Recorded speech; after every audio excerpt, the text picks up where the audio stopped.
పార్టీలోని విశేషమైన అనుభవము అదేవిధంగా అన్ని జిల్లాలకు ప్రాతినిధ్యాన్ని కల్పిస్తూ అన్ని జిల్లాల రైతుల సమస్యలు కూడా రాష్ట్ర ప్రభుత్వ దృష్టికి వ్యవసాయ కమిషన్ దృష్టికి తీసుకురావాలన్న ఉద్దేశంతో నిరంజన్ రెడ్డి గారి నేతృత్వంలో 9 మంది మొత్తంగా సభ్యులతో ఈ కమిటీని పార్టీ తరఫున ఏర్పాటు చేయడం జరిగింది.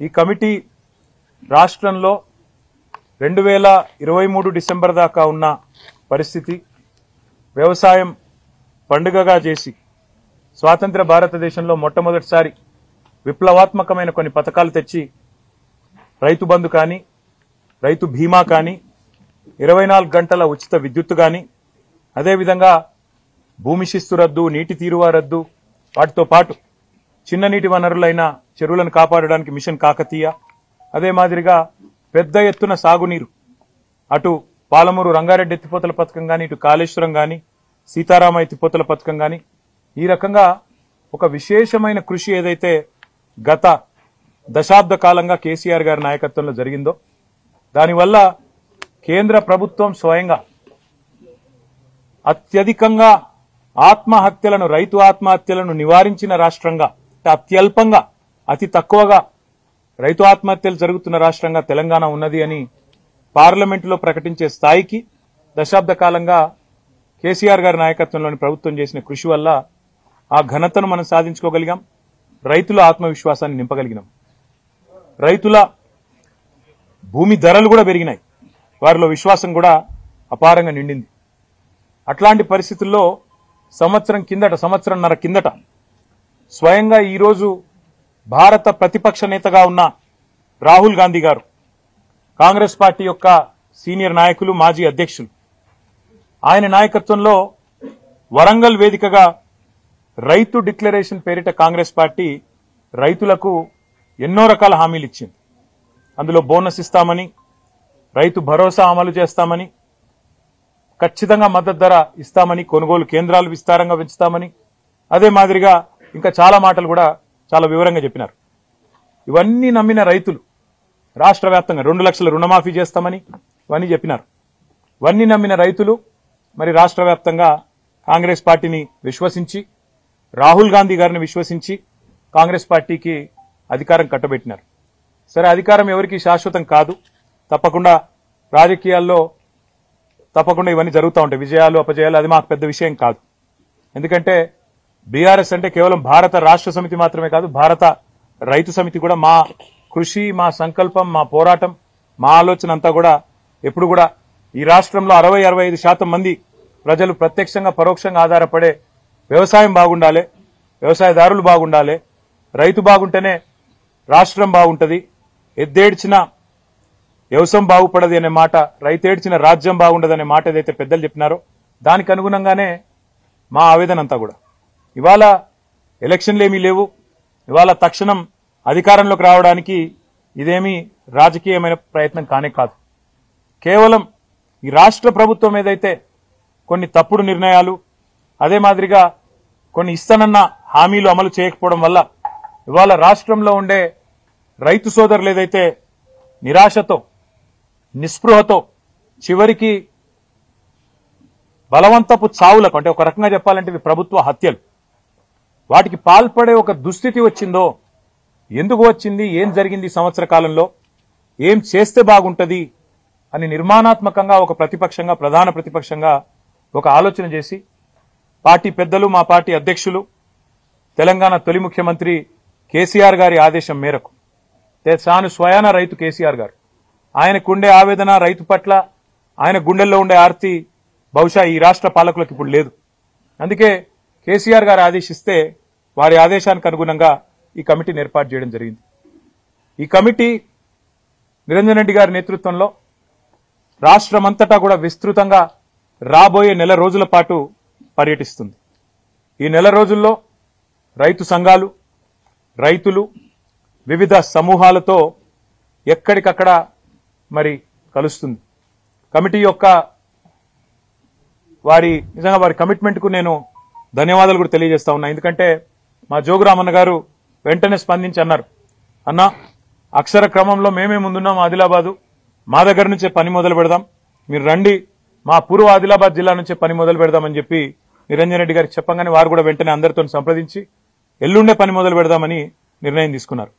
24వ తారీఖు నుంచి ఈ కమిటీ మరి పూర్వ ఆదిలాబాద్ జిల్లా నుంచి తన పనిని ప్రారంభించి రాబోయే నెల రోజుల పాటు అన్ని జిల్లాలు దాదాపుగా అన్ని వర్గాల రైతులను వ్యవసాయదారులను అందరినీ కలిసి ఏ రకమైన ఇబ్బందులున్నాయి, రుణమాఫీ ఎంత మేరకు జరిగింది, రైతు భరోసా ఎంత మేరకు రాబోతున్నది, అసలు రాష్ట్రంలో ఏం జరుగుతా ఉంది, కరెంటు సరఫరా ఎట్లున్నది, నీటి పరిస్థితి ఏంది, సాగునీటి పరిస్థితి ఏంది, రైతులు ఏ రకంగా ఇబ్బందులు ఎదుర్కొంటున్నారు, మద్దతు ధర పరిస్థితి ఏంది, బోనస్ ఏంది, కొనుగోలు కేంద్రాలు ఏంది, అసలు రాష్ట్రంలో రైతు వేదికలు ఏవైతే 2603 ఆనాడు కేసీఆర్ గారి నాయకత్వంలో కట్టుకున్నామో ఆశించిన ప్రయోజనం గాని ఉద్దేశించిన లక్ష్యం గాని నెరవేరుతున్నదా, వాటి వల్ల ఏం జరుగుతున్నది, ఇవన్నీ కూడా అన్ని జిల్లాల్లో పర్యటించి ఎక్కడికక్కడ రైతాంగంతో మాట్లాడి వారిలో భరోసాను కూడా నింపడానికి ఈ ఉద్దేశం ఏంటంటే రైతులు ఇవాళ నిస్పృహలో 400 మంది పైగా ఎవరైతే బలవన్మరణానికి పాల్పడ్డారో, ఆత్మహత్యకు పాల్పడ్డారో వారి కుటుంబాలు మాత్రమే కాదు మిగతా కుటుంబాల్లో కూడా. ఎందుకంటే మొన్న ఒక హృదయ విదారకమైన దీనికి ప్రేరణ, నిజానికి ఈ కమిటీ వేయాలన్న ఆలోచనకు ప్రేరణ ఏంది అంటే మొన్న ఆదిలాబాద్ పట్టణంలో ఒక బ్యాంకు బ్రాంచ్లో ఒక రైతు తన రుణమాఫీ కోసం ప్రయత్నం చేసి విసిగి వేసారిపోయి ఆఖరికి బేజారైపోయి అక్కడనే ఎండ్రిని దాగి పురుగుల మందు దాగి బ్యాంకు ఆవరణలోనే ఆత్మహత్య చేసుకున్నాడు. అక్కడనే కుప్పగూలి చచ్చిపోయింది. ఆ పరిస్థితి చూసిన తర్వాత మనిషి అన్నవాడు ఎవరైనా మనసున్నవాడు కదలక తప్పది, బాధపడక తప్పది. అందుకే ఈ వ్యవసాయ కమిషన్ కు, వ్యవసాయ శాఖ మంత్రి గారికి, రాష్ట్ర ప్రభుత్వానికి ప్రధాన ప్రతిపక్షంగా అదేవిధంగా మా ప్రధాన ప్రతిపక్ష నాయకుడైన కేసీఆర్ గారికి ఒక నివేదిక అందజేసి రాష్ట్ర ప్రభుత్వాన్ని కూడా క్రియాశీలంగా నిర్మాణాత్మకంగా ఒక మంచి ఆలోచనతో, మాకేమి రాజకీయపరమైన ఎజెండా లేదు ఇందులో, ఒక మంచి ఆలోచన రైతాంగానికి అండగా నిలబడాలన్న ఆలోచన తప్ప వేరే లేనేలేదు. అందుకే 24 నుంచి పని ప్రారంభించి అన్ని జిల్లాలు తిరిగి ఎక్కడికక్కడ అందరినీ కలిసి మరి ఎక్కడికక్కడ వారి సలహాలు, సూచనలు, వారి ఆవేదన అన్ని కూడా నిక్షిప్తం చేసి నెల రోజుల తర్వాత మరి ఫిబ్రవరి ఆఖరి వారం వరకు ఒక నివేదికను ఇటు రాష్ట్ర ప్రభుత్వానికి, ఇటు పార్టీ అధ్యక్షులు కేసీఆర్ గారికి సమర్పించడం జరుగుతుంది. మీడియా సమక్షంలోనే దాన్ని కూడా చేస్తాము, మీడియా కూడా విడుదల కూడా చేస్తాము.